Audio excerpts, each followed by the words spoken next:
Podcast ngu dốt nhất đời người là nói dối. Thanh Podcast xin chào tất cả các bạn.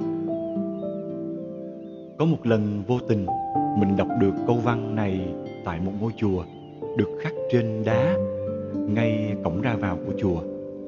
Đọc lướt qua thôi thì xong rồi cũng là lúc mình vừa chạy xe ra khỏi cổng chùa. Vừa đi mình vừa ngẫm. Và chắc các bạn cũng đã từng nghe qua câu nói: một lần bất tín, vạn lần bất tin, đúng không? Vậy nói dối là một cái hành vi không tốt. Hậu quả mà nó để lại cho bản thân toàn là tiêu cực không à. Đôi khi còn ảnh hưởng đến những người xung quanh, người thân của bạn nữa. Ở cái lứa tuổi thời còn đi học mình chắc chắn là không ai không biết những câu chuyện học sinh nói dối với bố mẹ, rồi đi học sau đó trốn học và đi chơi với bạn bè. Câu chuyện đó là câu chuyện phổ biến nhất ở cái lứa tuổi học trò. Và rồi sau đó là đánh mất đi niềm tin của ba mẹ, của những người xung quanh.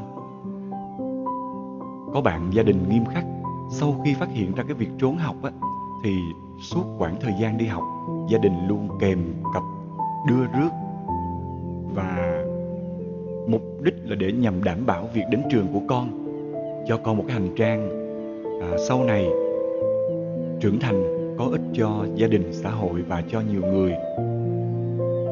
Mình nghĩ là tất cả những người làm cha làm mẹ nào cũng mong muốn điều đó. Vậy thì nói dối, nói sai, nói không đúng với thực tế, lời nói dối thường được sử dụng với cái mục đích mà che đậy đi cái sự thật của nó, đúng không? Đôi khi là nó lại là một cái dã tâm nào đó, hoặc là có mục đích muốn lừa gạt hoặc lấp liếm mà họ gây ra để nhận lại được cái nhìn nào đó của người khác nhìn về mình, hay là một cái quyền lợi nào đó mà lẽ ra cái đó không phải thuộc về họ mà của một người khác. Ví dụ như vậy.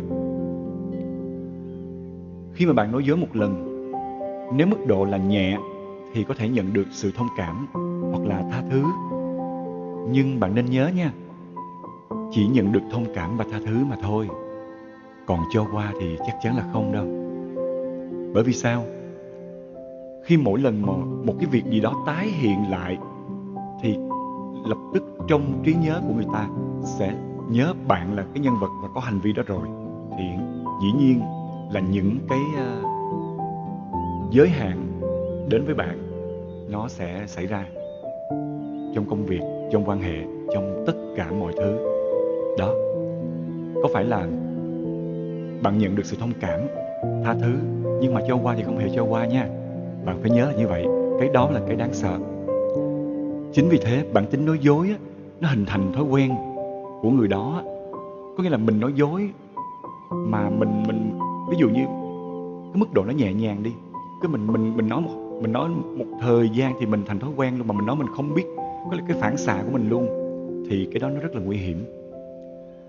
Thật là điều tai hại lắm đó. Cái hành vi nói dối nó ảnh hưởng trực tiếp đến uy tín, đến đạo đức cá nhân của người đó. Thật sự, khi mà bạn đã nói dối rồi thì bạn luôn cảm thấy sao? Thấp thỏm, đúng không? Thấp thỏm, lo âu, luôn sợ bị người khác phát hiện.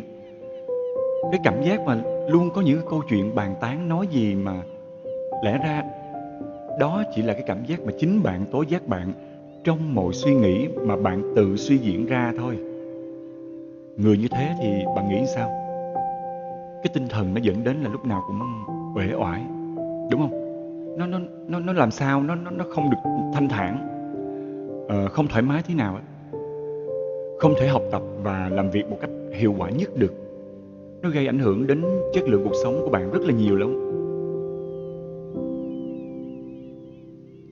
Giữ thăng bằng lại bạn nhé. Đầu tiên, hãy chọn sống thật với bản thân mình đã, là cách bạn nên làm. Bạn phải biết là bạn thật sự muốn gì mà, đúng không? Bạn thích chơi với ai? Bạn thích làm việc gì? Làm việc với ai? Và trong cái môi trường làm việc thì đôi khi có những người chắc chắn là mình không thích ngay từ lúc nhìn đầu tiên đi. Nhưng vì công việc mình phải tiếp cận, và càng làm càng cảm thấy người đó giỏi à nha, đúng không? Giỏi chứ. Hay là nó có gì đó thú vị, và bắt đầu bạn xây dựng quan hệ lâu dài, thậm chí là làm bạn tốt. Tiếp theo nữa là mình phải sống thật với gia đình. Cứ nghĩ mà xem, có phải sanh ra và lớn lên, tất cả những cái ăn, cái uống, cái mặc, thậm chí là cái quần lũng đấy, hay là một cái u nhọt nào đó trên cơ thể bạn, mà tất cả những người ngoài bên kia xã hội, ở ngoài xã hội sẽ không bao giờ thấy được cái đó. Nhưng người trong gia đình sẽ giúp bạn mua thuốc để chữa lành cái vết thương đó cho bạn. Bạn ơi, bao nhiêu đó thì bạn nghĩ xem, bạn có nên giấu gia đình không? Hay nói dối gia đình mình nữa không hả bạn? Phải thật lòng, phải thật với gia đình mình, bởi vì nó là một nơi yên ả, một nơi mà không cần mình phải phí những cái lời nói mà dư thừa nữa, nên nói thật. Mình có một người bạn mồ côi ba mẹ cách đây 14 năm. Chỉ còn có một mình bạn ấy thôi. Mình có chơi với bạn ấy cũng thân. Nhưng bạn ấy có hai chị em, và người chị đã lập gia đình và có cuộc sống riêng. Thì hiện tại cuộc sống của bạn ấy có một mình thôi, thui thủi. Cái niềm vui chính của bạn đó là vui buồn cùng bạn bè và trong công việc. Và mình cảm thấy được một điều là như thế này nè. Nếu mà sống trên đời này ngoài gia đình, vợ con, bà con, họ hàng gì đó, thì chỉ cần ở ngoài xã hội kia có một người hiểu bạn, tin tưởng bạn. Bởi vì bạn sống thật lòng và chân thành với người ta, thì chỉ cần một người đó thôi, bạn biết là bạn thật sự là một người thật sự hạnh phúc lắm, bạn biết không? Vâng, podcast ngu dốt nhất đời người là nói dối muốn mang những cái thông điệp đến cho tất cả mọi người, tất cả các bạn. Ít nhiều gì các bạn ngẫm nghĩ và cảm nhận, để mà mình có những cái hành động, hành vi, thói quen đảm bảo được cho cuộc sống mình càng lúc càng tươi đẹp và vui vẻ hơn, đúng không?